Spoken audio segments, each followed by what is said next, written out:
ایک مرتبہ کی بات ہے، دمشق کا ایک معروف و مشہور تاجر رات کے پچھلے پہر سڑکوں پر ٹہل رہا تھا۔ موسم خوشگوار ہونے کے باوجود اس کا دم گھٹا جا رہا تھا۔ ڈاکٹروں کے مطابق اس کے پاس ہفتہ یا 10 دن سے زیادہ ٹائم نہیں تھا۔ دنیا کے ہر ساز و سامان کے ہوتے ہوئے بے بسی کا یہ عالم تھا کہ ٹائم سے پہلے ہی سب کچھ ختم ہوتا محسوس ہو رہا تھا۔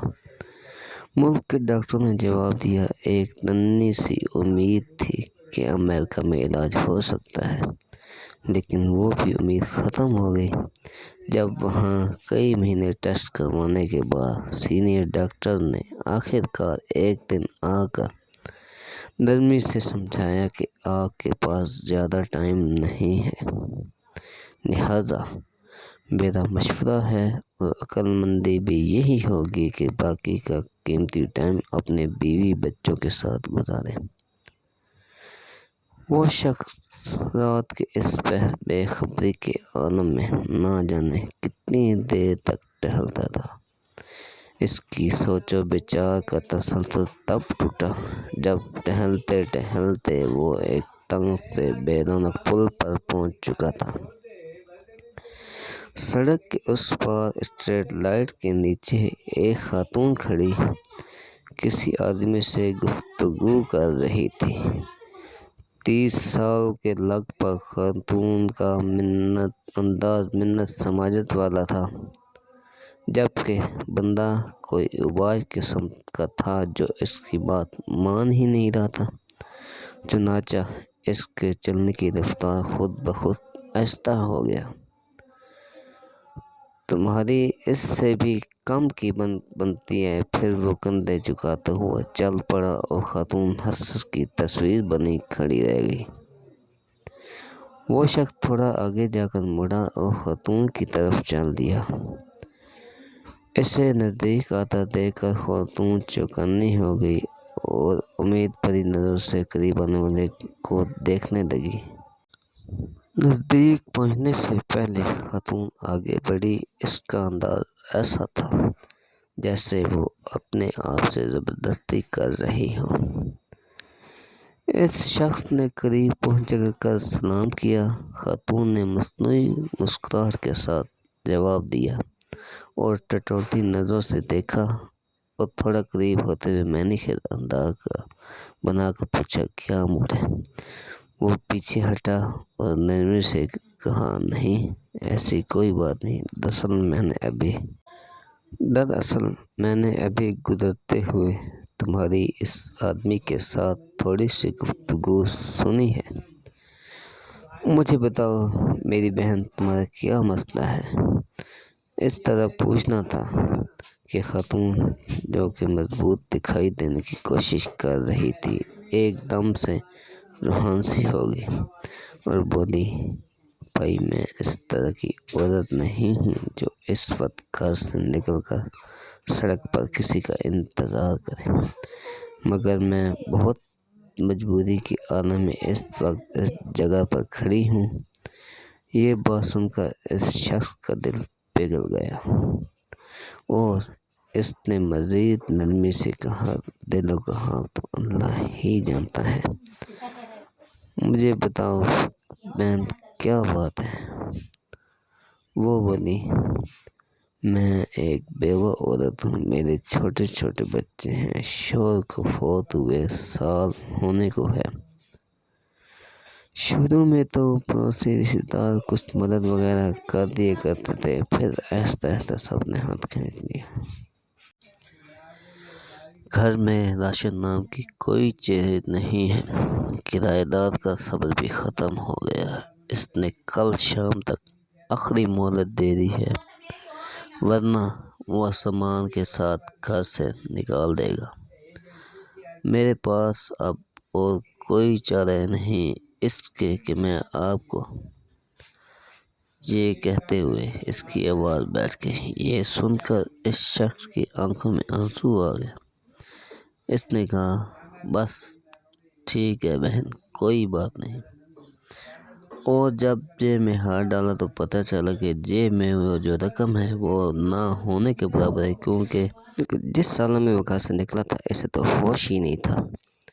اس نے خاتون سے کہا، فی الحال یہ رکھو اور مجھے اپنا ایڈریس بتاؤ، فکر کرنے کی کوئی ضرورت نہیں، اب گھر جاؤ، انشاءاللہ سب ٹھیک ہو جائے گا۔ خاتون بے چینی کے انداز میں اس کی طرف دیکھ رہی تھی، جیسے سوچ رہی ہو کہ اس پر بھروسہ کرے یا نہ کرے۔ چنانچہ اس نے اس شخص سے پھر یقین دہانی کرائی کہ تم جاؤ اور ایڈریس بتا دو بس۔ وہ خاتون اپنا ایڈریس بتا رہی تھی اور ایک طرف چل پڑی۔ تھوڑی دیر تک خاتون کو جاتا دیکھنے کے بعد وہ مڑا اور واپسی کی طرف تیزی سے قدم اٹھانے لگا۔ گھر پہنچ کر اس نے کافی مقدار میں پیسہ لیا اور ڈرائیور کو بڑی گاڑی نکالنے کو کہا، اور پھر وہ ڈرائیور کر کے شہر کے 24 گھنٹے کھلے رہنے والے اسٹور سے راشن کی بہت سارا ساز و سامان اپنی گاڑی میں رکھ دیا اور خاتون کے بتائے ہوئے ایڈریس پر پہنچ کر سارا راشن اس کے گھر میں اتارا اور باقی کی رقم خاتون کو دے دی اور کہا، صبح کرایہ دار سے وہ خود بات کر لے گا اور کرائے کا معاملہ بھی نپٹا دے گا اور انشاءاللہ ہر مہینے مخصوص رقم آپ تک پہنچا دی جائے گی۔ یہ کہہ کر جلدی سے بنا کچھ کہے سنے واپس مڑ گیا۔ خاتون بت بنی بے یقینی کے عالم میں کھڑی آنسو بھری نظروں سے دیکھتی رہی اور وہ وین سمیت نظر سے اوجھل ہو گیا۔ اب اس شخص کی کیفیت کافی مختلف تھی، اس کے انگ انگ سے خوشی پھوٹ رہی تھی۔ کچھ گھنٹوں پہلے اس کی حالت تھی وہ اب ایک دم بدل گئی تھی۔ اب اسے ہفتہ 10 دن گزارنے کی جو فکر تھی وہ تھوڑی کم ہو گئی۔ ہفتہ 10 دن کا خیال آتے ہی اس نے کاغذ قلم لے کر خاتون کا ایڈریس لکھا اور وصیت کی کہ ہر ماہ باقاعدگی سے 4 لوگوں کے معقول سے بڑھ کر خرچے کی رقم اس ایڈریس پر بھجوائی جائے، اور کاغذ کو لفافے میں بند کر کے تجوری میں رکھ دیا۔ اب اسے لگ رہا تھا کہ اپنے آخری سفر کے لیے وہ تیار ہے یا تھوڑی بہت تیاری کر لی ہے۔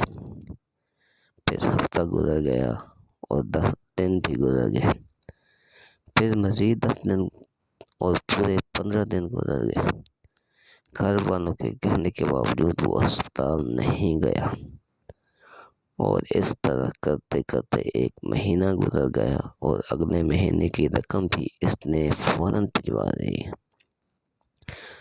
اور 11 مہینے کرتے کرتے پورا سال گزر گیا۔ وہ معمول کے مطابق رقم بھجواتا رہا، پھر 5 سال، پھر 10 سال گزر گئے اور پھر پورے 20 سال گزر جانے کے بعد ایک رات وہ معمول کے مطابق تہجد کے لیے اٹھا، وضو کر کے تہجد شروع کی اور سجدے میں دعا کرتے کرتے اس کی سانسیں ختم ہو گئیں اور وہ اس دنیا سے سجدے کی حالت میں رخصت ہو گیا۔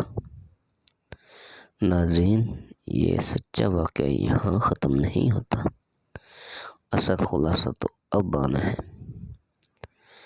گھر والے جب صبح اٹھے تو اس کو سجدے کی حالت میں مرا ہوا پایا۔ افسوس کے ساتھ ساتھ گھر والوں کو اس بات کی خوشی بھی تھی کہ اچھی اور مبارک موت ہوئی ہے۔ خیر، تکفین و تدفین اور دیگر انتظامات کے بعد اولاد کا تجوری اور وصیت کھولنے کا وقت آیا تو وہ بند لفافہ بھی نکل آیا جو کم سے کم 20 سال پہلے کی تاریخ کا ان کے والد کے ہاتھ کا لکھا ہوا تھا، اور اس کا مطلب تھا اس لکھے گئے ایڈریس پہ 20 سال سے رقم دی جا رہی ہے۔ پڑھنے کے بعد ان کو پتہ چلا کہ والد کو فوت ہوئے 7 دن ہو گئے ہیں، جو کہ تکفین و تدفین اور رشتہ دار لوگوں کے ملنے ملانے میں ہی نکل گئے ہیں۔ اور وصیت کے مطابق رقم کی ادائیگی 7 دن لیٹ ہو گئی ہے۔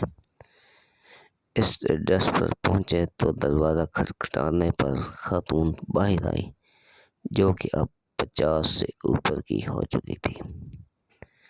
سلام دعا کے بعد تاجر کے لڑکے نے خاتون سے مہربانہ انداز میں کہا کہ ہم آپ کو والد صاحب کی طرف سے جو ماہانہ محفوظ رقم ہیں وہ دینے آئے ہیں، اور معذرت چاہتے ہیں کہ رقم کی ادائیگی 7 دن لیٹ ہو گئی ہے۔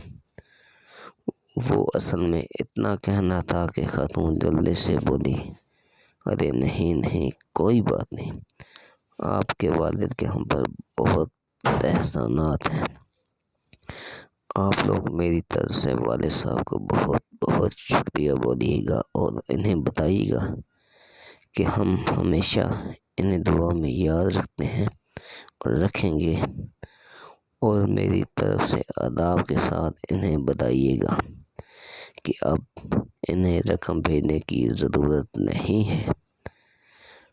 تاجر کا لڑکا حیرت انگیزی سے بولا، اب ان کی ضرورت کیوں نہیں ہے؟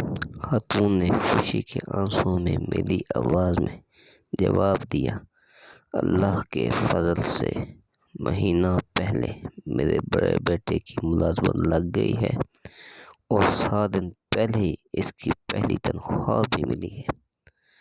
خاتون خوشی کے عالم میں کیا کیا بولے جا رہی تھی، جبکہ لڑکوں کے کانوں میں خاتون کا یہی جملہ اٹک کر رہ گیا، 7 دن پہلے ہی میرے بیٹے کو اس کی پہلی تنخواہ ملی ہے، 7 دن پہلے ہی میرے بیٹے کو اس کے پہلے کی تنخواہ ملی ہے، 7 دن پہلے ہی میرے بیٹے کو اس کی پہلی تنخواہ ملی ہے۔ ناظرین، آپ سے گزارش ہے کہ اگر آپ کے آس پاس کوئی غریب ہے تو اس کی مدد ضرور کیجیے گا، تاکہ آخرت کے لیے کچھ جمع کیا جا سکے اور اگلے جہان کے لیے آسانیاں پیدا ہوں۔ شکریہ۔